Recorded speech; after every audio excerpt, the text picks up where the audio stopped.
देखो बच्चों question number 67, ये बाकी क्वेश्चन से थोड़ा सा अलग क्वेश्चन है। 0 to 1 कोट इनवर्स दिस। आप कोट इनवर्स को ना टेन इनवर्स में चेंज कर लो, क्योंकि आपको पता है जितने भी फॉर्मूले आपको याद है ना टेन इनवर्स में आसानी से याद है। और कोट इनवर्स को टेन इनवर्स में चेंज करते हैं तो क्या हो जाता है इसका रेसिप्रोकल। ये हो गया। अभी भी क्वेश्चन सोल्व नहीं हुआ, क्योंकि इसका इंटीग्रेशन तो हम कर ही नहीं सकते ना। बस आप यहाँ से एक्स कॉमन लो, दोनों में से एक्स कॉमन आ रहा है ना, माइनस का एक्स कॉमन ले लिया, क्या बच गया बच्चों 1।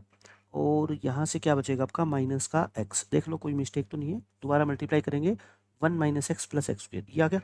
अब ध्यान से देखो, इसको आप अपने दिमाग में एक बार के लिए ए मानो और इसको अपने माइंड में बी मानो। ये क्या बन गया पता है, टेन इनवर्स, और नीचे है 1 माइनस ए बी। ऊपर क्या होना चाहिए, ए प्लस बी होना चाहिए कि नहीं होना चाहिए बताओ आप, क्योंकि फॉर्मूला होता है ना ten inverse A plus B. देखो इसका फॉर्मूला होता है ten inverse A plus tan inverse B का फॉर्मूला होता है ना। तो नीचे अगर ये है तो ऊपर पक्का ए प्लस बी बनेगा, और ए क्या है यहाँ पे पता है एक्स, और बी कितना है 1 माइनस एक्स। तो इन दोनों को ऐड करोगे तो बच्चों 1 ही तो आएगा, और ऊपर क्या है 1 ही तो है। तो इसका मतलब मैं इसको थोड़ा सा चेंज करके ऐसे लिख दूँ क्या, टेन इनवर्स ऊपर वाले 1 को मैं दिस प्लस दिस लिख रहा हूँ, ठीक है, ताकि ये आपको दिखाई दे जाए कि ये ए माइनस बी है, और नीचे क्या है बच्चों 1 माइनस ए इंटू बी है। क्योंकि अब ये डायरेक्ट फॉर्मूला बन गया आपका tan inverse A plus B upon 1 minus A B. तो इसको टेन इनवर्स ए अलग लिख दो, आप टेन इनवर्स ए अलग लिख दो, और आप टेन इनवर्स बी अलग लिख दो प्लस का साइन लगा के, ऐसे ये कर सकते हो ना। ये देखो यही हो गया आपका 1, एक 1 है क्या, 1 माइनस टेन ए इंटू बी। अब आप इन दोनों का इंटीग्रेशन देख लो, इंटीग्रेशन आसानी से हो जाएगा क्या। इसके अंदर अगर मैं चाहूँ इसको ऐसे लिख लो, देखो बाकी सब कुछ सेम है, टेन इनवर्स एक्स का इंटीग्रेशन आप कर सकते हो बिल्कुल आसानी से, और ये भी हो जाएगा। इसको मैं सोल्व करके दिखाता हूँ, देखो आपको टेन इनवर्स 1 माइनस एक्स का इंटीग्रेशन करने की जरूरत नहीं है। आप इसमें इसमें सिर्फ चेंज कर दो एक्स को, किसमें अपर लिमिट माइनस एक्स, कर सकते हो ना, ये तो सेम रहेगा। और इसमें आप बताओ मेरे को, x को 1 माइनस एक्स लिखोगे तो ये क्या हो जाएगा 1 माइनस एक्स, तो x बन जाएगा ना, ये क्या बन जाएगा बच्चों x, तो ये भी क्या बन गया x, तो दोनों सेम बन गए, ठीक है, दोनों सेम बन गए, तो ये क्या होगा ट्वाइस।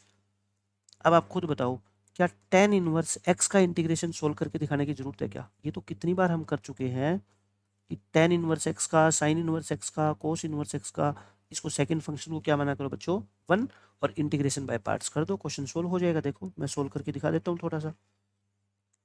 0 से 1 tan inverse x into 1 D x. अब आप इंटीग्रेशन बाय पार्ट्स कर दो, first function same, integration of second minus derivative of first, integration of second D x.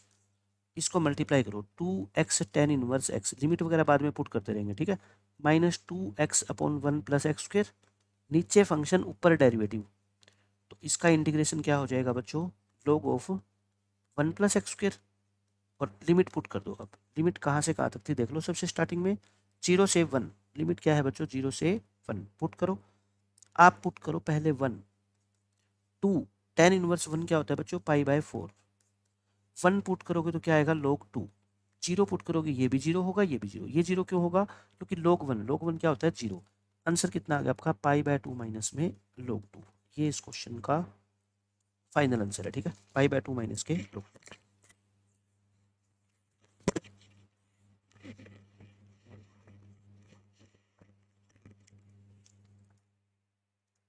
अब देखो क्वेश्चंस बेस्ड ऑन मॉडुलस, ये मैं थर्ड लेक्चर में आपको सारे बता चुका हूँ। मॉडुलस फंक्शन का इंटीग्रेशन कैसे निकालते हैं, ग्रेटेस्ट इंटीजर का कैसे निकालते हैं, ये सारे वही क्वेश्चन है, ठीक है, मैं दोबारा रिपीट नहीं कर रहा, बस क्वेश्चन रिपीट हो गए, बट सब मैं इसको एक्सप्लेन कर चुका हूँ बहुत डिटेल में। ये भी क्वेश्चन हो गया, ये भी मैं करवा चुका हूँ, ये मैंने नहीं करवाया, ये मैं करवा देता हूँ। देखो आपने को मॉडुलस फंक्शन जितने भी होते हैं इसको 0 पुट करना होता है, पुट करो आप, क्योंकि ये देखना है ना कहाँ ये पॉजिटिव होगा कहाँ ये नेगेटिव होगा। एक्स कॉमन लो, x square minus 1, x into x minus 1, x plus 1 equal to 0। तो एक्स की वैल्यू 3 आ गई, 0, 1 और -1। तो इसको 3 पार्ट में ब्रेक कर लो, आई को -1 से 0 एफ एक्स, इसको एफ एक्स मान रहा हूँ मैं, ठीक है, इसको मैं एफ एक्स मान रहा हूँ, फिर प्लस 0 से 1, -1 से 0, 0 से 1, और ये भी हो गया अपना 0, 1 और -1। 0, 1 और -1 में हमने क्या किया, -1 से 0, 0 से 1 और 1 से 2 कर दे, क्योंकि 2 है ना फाइनल लिमिट। तो अब सिर्फ आपको क्या करना है कि ये देखना है कि किस इंटरवल में कैसा खुलेगा ये फंक्शन। देखो ये फंक्शन ध्यान से देखना, ये ऐसा है ना, ये फंक्शन बच्चों ऐसा है, इसके ऊपर अलग अलग मोड अप्लाई कर दो ऐसे। अब आप बस मेरे को ये बताओगे कि जब x की वैल्यू -1 से 0 के बीच में होगी तो ये कैसे खुलेगा, पॉजिटिव के नेगेटिव, ये कैसे खुलेगा और ये कैसे खुलेगा, इतना बताना है, ठीक है। अगर आपको नहीं आता इतना अच्छे से, आप -1 और 0 के बीच में जो आपका मन करे वो वैल्यू मान लो। कितनी मानोगे, -0.5 मान ले। -0.5 मानोगे तो ये x कैसा है, नेगेटिव है ना, अंदर वाली वैल्यू कैसी है बच्चों, नेगेटिव है। तो अगर आपको पक्का पता है कि ये x नेगेटिव है तो इसका आंसर क्या होता है बताओ, -x लिखते हो ना, जब x क्या होता है बच्चों, 0 से छोटा होता है। तो यही तो मैं बता रहा हूँ आपको कि आपको पता होना चाहिए x की वैल्यू जब -1 और 0 के बीच में होगी तो ये क्या होगा, नेगेटिव। अच्छा ये बताओ, ये भी तो नेगेटिव होगा। एक्स में से 1 आपने तो माइनस कर दिया, पहले ही एक्स तो नेगेटिव था, माइनस कर दिया तो ये भी नेगेटिव खुलेगा, ये भी नेगेटिव खुलेगा, ऐसे ये पॉजिटिव खुलेगा। एक्स को -0.5 पुट करो, तो पुट करोगे तो ये पॉजिटिव आएगा ना। तो कुल मिला के क्या हो गया, ये तो ऐसा ही हो गया, क्योंकि माइनस माइनस क्या हो गया प्लस, और ये क्या हो गया बच्चों, एक्स माइनस में एक्स क्यूब। यानी मैं ये कहना चाह रहा हूँ यहाँ पे इसका answer x minus x cube ही आएगा, ठीक है।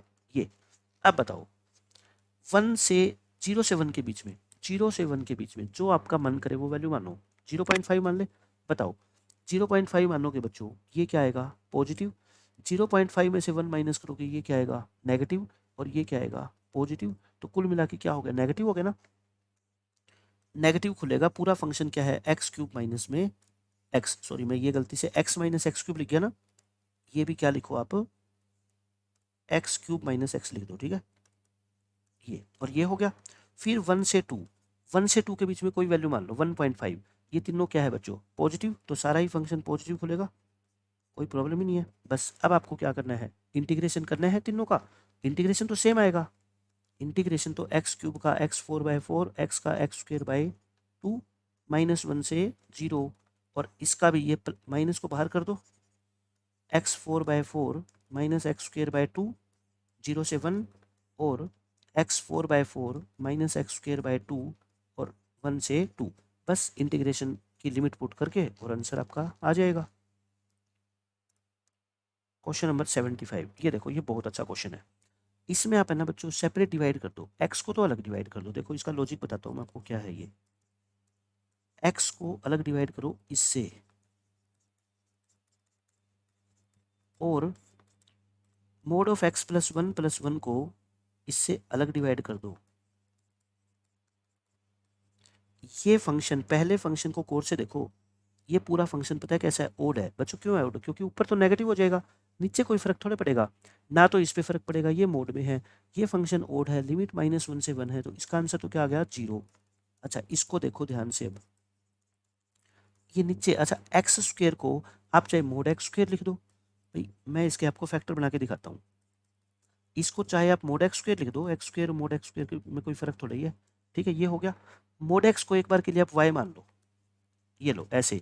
ये तो क्या है बच्चों, y+1 का होल स्क्वायर है ना, मतलब कि मोड x+1 का क्या हो गया, ये होल स्क्वायर। ये है मोड x+1 का होल स्क्वायर, और ऊपर है मोड x+1, तो एक पावर कैंसिल होगी, नीचे आ गया ये। बस अब तो बात इतनी सी रहेगी कि -1 to 1 में ये मोड x, बच्चों मोड x को 0 पुट करोगे तो -1 to 0 और 0 से 1, ये हो गया ना। बताओ -1 से 0 के बीच में मोड x कैसा खुलेगा, नेगेटिव खुलेगा, और इसके बीच में कैसा खुलेगा बच्चों, पॉजिटिव खुलेगा। बीच में साइन प्लस का, इंटीग्रेशन कर दो, -1 to 0 dx/1 - x था, और प्लस में 0 से 1 के बीच में dx/1 + x। बच्चों दोनों का आंसर लॉग में आएगा। 1/x का इंटीग्रेशन क्या होता है, log of 1 - x, और नीचे क्या आएगा, -1 भी आएगा ना इसका डेरिवेटिव, ये मत भूल जाना, ठीक है।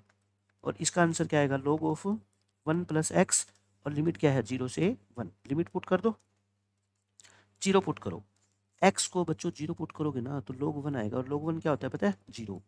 -1 पुट करोगे तो ये आ जाएगा log 2।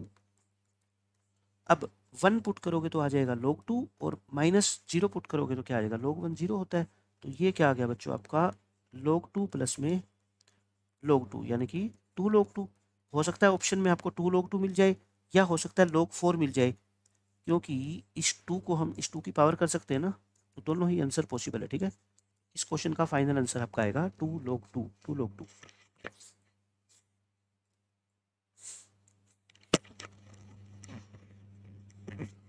तो आपके एलिमेंट्स का क्वेश्चन है, अच्छा क्वेश्चन है ये। ठीक है, अब ग्रेटेस्ट इंटीजर वाले क्वेश्चन है, ये मैं आपको सारे बता चुका हूँ। ये जितने भी क्वेश्चन हैं ये थर्ड लेक्चर में हम सारे कर चुके हैं, ये सब क्वेश्चन मैं आपको करवा चुका हूँ। ठीक है, ये भी हो गया। ये क्वेश्चन नहीं हुआ था, देख लो। ये आपको बस ग्रेटेस्ट इंटीजर में क्या देखना होता है कि ये जो वैल्यू है ये इंटीजर कब बनेगी? इस इंटरवल के बीच में x प्लस 1/2 कहाँ कहाँ एक इंटीग्रल वैल्यू बन जाएगा, बस आप मेरे को इतना बता दो। -1 और 3 के बीच में, यानी कि मैं आपसे ये पूछ रहा हूँ कि -1 और 3 के बीच में आप ऐसी वैल्यू बताओ x की जो मैं इसमें पुट करूँ वो इंटीजर बन जाए। बताओ। It will become an integer, क्योंकि इंटीग्रल वैल्यू पे ये फंक्शन डिसकंटिन्यूस होता है ना, तो हम ब्रेक करेंगे इंटरवल को। It will become an integer, integer लिख दो, इंटीजर एट, बताओ x को -1/2 पुट कर दूं क्या? क्योंकि -1/2 प्लस 1/2 0 होता है, इंटीजर है ना, क्योंकि -1/2 यहाँ पे अपने को मिलेगा, फिर +1/2 पे भी मिलेगा, है ना, फिर 3/2 पे भी मिलेगा, फिर 5/2 पे भी मिलेगा, 5/2, और 5/2 से आगे नहीं जा सकते, 7/2, 7/2 तो 3 से बड़ा है ना, तो 3 तक जाना था। इन वैल्यू के ऊपर बच्चों क्या होगा? ये इंटीजर बनेगा, तो इसको ब्रेक कर दें।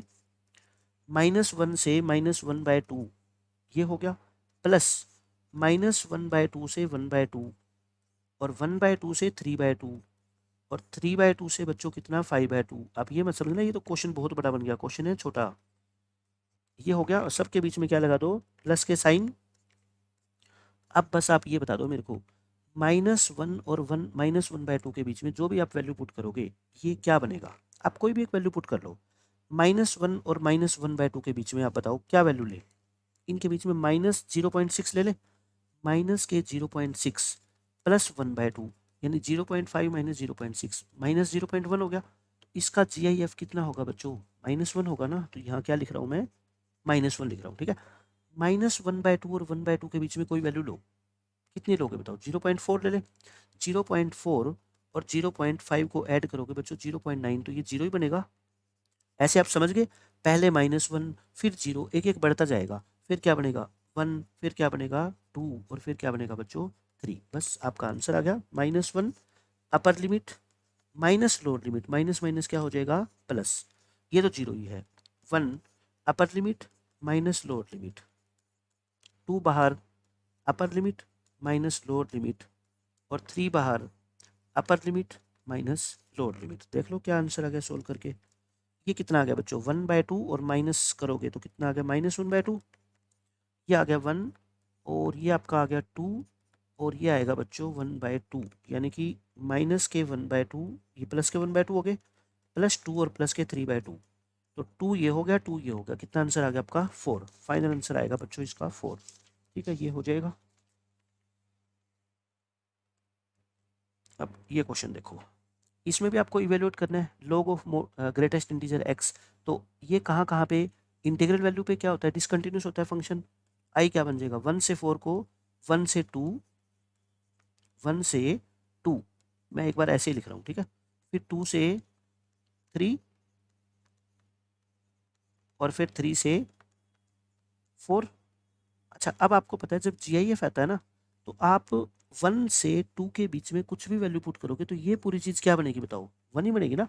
1 से 2 के बीच में जैसे 1.6, तो 1.6 का GIF क्या होता है बच्चों? 1, और log 1 क्या होता है? 0। तो ये तो क्या आ गया आपका? ये तो आपका बच्चों आ गया 0। 2 से 3 के बीच में ये 2 बनेगा, तो क्या बन गया? log 2। और 3 से 4 के बीच में बच्चों ये 3 बनेगा, तो ये क्या बन गया? log 3।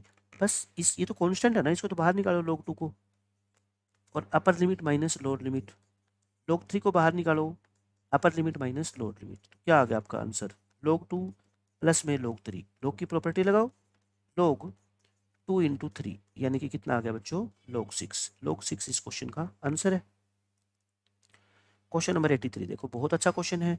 मैं कहता हूँ इसको अलग करो, इसको अलग करो, क्योंकि लिमिट माइनस ए टू ए की फॉर्म में है और मेरे को एक फंक्शन इसमें से और दिख रहा है। इसको तो अलग कर दो और इसको बच्चों अलग कर दो, ये लो ऐसा। अब मैं आपको बताता हूँ कि ये फंक्शन मैं ओड क्यों कह रहा हूँ। ये फंक्शन, इसको अलग से आप एफ एक्स मानो, एक्स को माइनस एक्स से रिप्लेस करना, ऊपर ये माइनस हो जाएगा, ये प्लस, रेसिप्रोकल हो गया ना। आप ऐसा करो ना, इसको रेसिप्रोकल करके और इसकी पावर -1 कर दो, और पावर आगे आ जाती है ना लोग में। इसीलिए मैं बोल रहा था आपको कि ये तो मेरे को सीधा दिख रहा था कि ये ओड फंक्शन है ना। इसका मतलब फंक्शन कैसा हो गया यहाँ पे, ओड, और फंक्शन ओड है, लिमिट माइनस ए टू ए की फॉर्म में है, तो इसका आंसर क्या आ गया, 0। कुल मिला के ये क्वेश्चन सिर्फ इतना सा था, आपको कंफ्यूज करने के लिए दिया हुआ है, ठीक है। अब देख लो, -1/2 और +1/2 के बीच में इंटीग्रल वैल्यू क्या होती है, 0। -1/2 से 0 और फिर 0 से 1/2, इसके बीच में वैल्यू 0 मत लिख देना कभी, इसकी 0 नहीं होती। -1/2 और 0 के बीच में कोई वैल्यू सोचो, -0.4, और इसका जीएफ लोगे तो क्या आएगा बच्चों, -1 आएगा ना, -1, और इसके बीच में लोगे तो क्या आएगा, 0 आएगा। बस माइनस, इंटीग्रेशन हो गया x, लिमिट पुट कर दो, 0 माइनस और -1/2, तो आंसर कितना आ गया फाइनल, -1/2 आ गया। -1/2 बच्चों इस क्वेश्चन का फाइनल आंसर है, ठीक है। तो ये अपने 83 अच्छे क्वेश्चन हो गए। नेक्स्ट लेक्चर के अंदर हम और बेहतरीन क्वेश्चन करेंगे डेफिनेट इंटीग्रेशन के।